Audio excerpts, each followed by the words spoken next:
Hello, today what we're looking at is estimating calculations by doing some rounding. So in GCSE non-calculator papers you will often see this word estimate.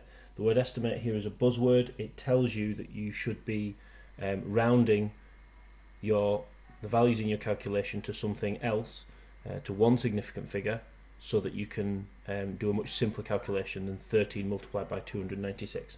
So in this particular case, if we look at the number 13 and I want to round that to one significant figure, I need to find the first significant figure. So coming in from the left, I see a 1, that's our first significant figure here. The 3 there is my second significant figure. So my first significant figure is a 1, it's in the tens column. That means here that I am rounding this to the nearest 10. So 13 rounded to the nearest 10 is 10. Similarly on 296, first significant figure is the 2, second significant figure is the 9, third significant figure is the 6. So the first significant figure, if I'm rounding to one significant figure, is in the hundreds column. So I'm rounding to the nearest 100. So 296 rounded to the nearest 100 is 300. So I'm doing 10 multiplied by 300, which is 3000. Nice and easy. Symbol that you may not have seen before. This symbol here is the approximately equal to sign. So this here reads 13 multiplied by 296 is approximately equal to 10 times 300, which is 3000.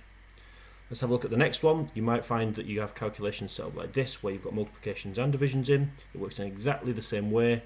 We are finding the first significant figure of each number and rounding. So here, the first significant figure is 1, the second significant figure is 7, so the 1 is in the tens column, so again I'm rounded to the nearest 10. 17 rounded to the nearest 10 is 20. 107, first significant figure is 1, second significant figure is 0, third significant figure is 7, so that means that first significant figure is in the hundreds column. I'm rounding to the nearest 100. 107 to the nearest 100 is 100. And then finally, on the bottom of this one, 10.3, so first significant figure is 1, second significant figure is 0, third significant figure is 3. So here the first significant figure is in the tens column, so I'm going to round to the nearest 10. So 10.3 rounded to the nearest 10 is 10. So then this one's nice and easy to work out. 20 times by 100 is 2000. Divided by 10, that's 200. Again, we can have our approximately equal sign in there. Final question. There aren't any questions like this in the question packs that we've put up on SharePoint. However, this here is the kind that you might get in the exam. It's a way of making these questions a little bit trickier because people often mess up the rounding of this number on the bottom. So let's just go through it again. So here, first significant figure is 1, second significant figure is 2. So first significant figure is in the tens column. I'm rounding 12 to the nearest 10, which is 10. 42, again, 4 is the first significant figure, 2 is the second significant figure. So the first significant figure is in the tens column. I'm rounding to the nearest 10. 42 rounded to the nearest 10 is 40. And then on the bottom here, when you're rounding to significant figures, you need to remember that leading zeros, that's zeros at the beginning. So before the decimal point, any zeros, and then any zeros after the decimal point. This number doesn't have any, but if there are any, they don't count as significant figures. So this here doesn't count as a significant figure. So my first significant figure in this number is the 5. So my first significant figure is 5. My second significant figure is 3.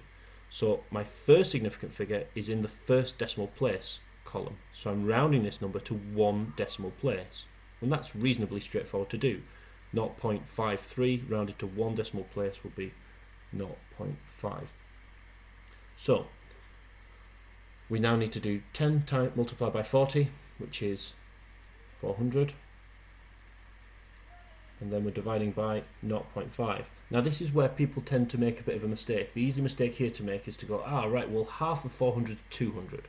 However, I'm not asking you to half 400. I'm asking how many halves go into 400.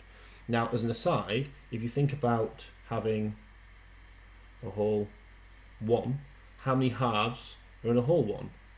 Well, in a whole one, there are 2 halves. So if I'm dividing something, asking you how many halves go into a whole one, 1 divided by a half is 2. And similarly, if I were to draw 2 of these circles and think, well, 2 divided by a half, how many halves go into 2? Well, you can probably extend your thinking to think that 4 halves make up 2. And in a similar way, you can notice the pattern here. 3 divided by a half is 6. So how many halves go into 3? There are 6 of them. But in a similar way, 1 doubles is 2, 2 double is 4, 3 double is 6. So dividing by a half just doubles the number. So 400 divided by a half is actually 800. Common mistake is to have 200 here, but actually 400 divided by half. How many halves go into 400? 800 of them. Again, I'm going to put my approximately equal sign in there. Now, like I say, this here should give you a bit of a helping hand with the questions on page 19 of the MathsWatch worksheet pack that we've put up on the SharePoint. So if you've got any problems or any trouble with those, just drop me an email and I can give you a little bit of a push in the right direction. Okay.